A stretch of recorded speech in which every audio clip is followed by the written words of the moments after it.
Brethren, be steadfast, immovable, always abounding in the work of the Lord, for as much as you know that your labor is not in vain in the Lord. You know that it's a command in the New Testament to be immovable? It's a command. Be immovable. Everything in this world will be moved, everything. There is one thing that will last, and that is truth. But we must be built upon a true, solid foundation. What you're building on is not just text, theory, good ideas, and human philosophies. You're building upon the efficacy, the power, the authority of Jesus. It's a person. You are standing on him. Anything fixed to that person will last with him. Therefore, whosoever hears these sayings of mine and does them, I will liken him unto a wise man, which built his house upon a rock. And the rain descended, and the floods came, and the winds blew and beat upon that house, and it fell not, for it was founded upon a rock. God is likened to a rock. His word is likened to a rock. And a rock doesn't change from generation to generation. It's like, oh, I just really want to be climbed upon. You know, and if I don't have the look in this generation, then they might not like me. Rocks don't care about that. And you know what? God isn't attempting to win a popularity contest. He just is who he is. He's not going to change to match our likes and dislikes. He is. Let's get it straight. God does not alter.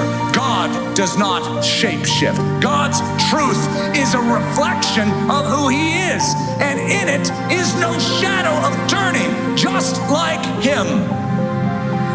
Jesus Christ, the same yesterday and today and forever. Christians, well, they're the same yesterday, today, and forever. You see, he has given us everything we need to behave as we ought to behave. So as a result, we can be as he is. Though we are not as he is, by our nature and the way we are outside of him, we can be as he is when we turn unto him, and he fills us with his grace. And he enables us to live lives that otherwise would be impossible. God stabilizes our life. He takes us from going up and down and all over the place to suddenly, boom, he rivets us. He drills us in to his bedrock. And he begins to build us the way his nature is revealed in Scripture. And he says, no more are you a wave of the sea tossed to and fro. Get to know the power of Jehovah, and he will stabilize your life, and he will build you as rock. The righteous shall be in everlasting remembrance.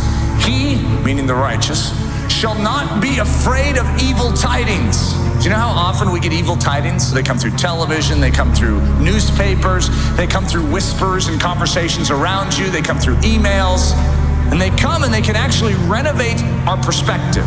It's amazing, but you could be in a great mood, feeling wonderful about life, and an evil tiding can come and completely destroy your life. What's funny is your life is the exact same as it was, but an evil tiding came in and warped your worldview. And now suddenly you're under the weight of this ridiculous thing. It's petty, it is, but it's controlling you. You've been bullied around by evil tidings for far too long in your life.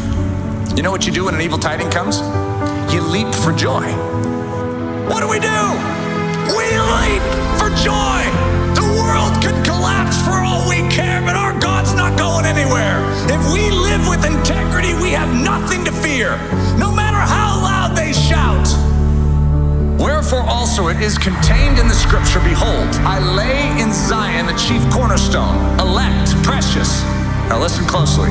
He that believes on him shall not be confounded. To be put to shame is what this means. To be disgraced, to have hope meet with failure. This is what we're afraid of. And this is what the enemy says is our fate if we build upon Jesus. See, what's the bait of the enemy? What if he doesn't come through for you? What if that's wishful thinking? What if God isn't all that? What if God stopped doing these things for his saints? Oh, there's all sorts of things the enemy throws at us. It says, and he that believes on him shall not be confounded. Take it to the bank. We will not be moved. No matter what is happening in this world, we will not be shaken by it. Will we be tested? Yes. But that doesn't mean we move from the rock upon which we stand. When bullets start flying, people start screaming. And if bullets started whizzing through this room, how would a room full of Christians respond? God is our refuge and strength, the very present help in trouble. Therefore will not we fear, though the earth be removed, and though the mountains be carried into the midst of the sea. It says, therefore will not we fear. We will not fear. Though the earth be removed, and though the mountains be carried into the midst of the sea, we will not fear. That is immovable. You must know your Savior. You must know what to build upon. And if you build upon the rock, you will not fall. You will not be moved. That is your confidence. It is faith in Him. We believe the Word of God. It says it. It's right. We're fixed. Immovable. We will not budge.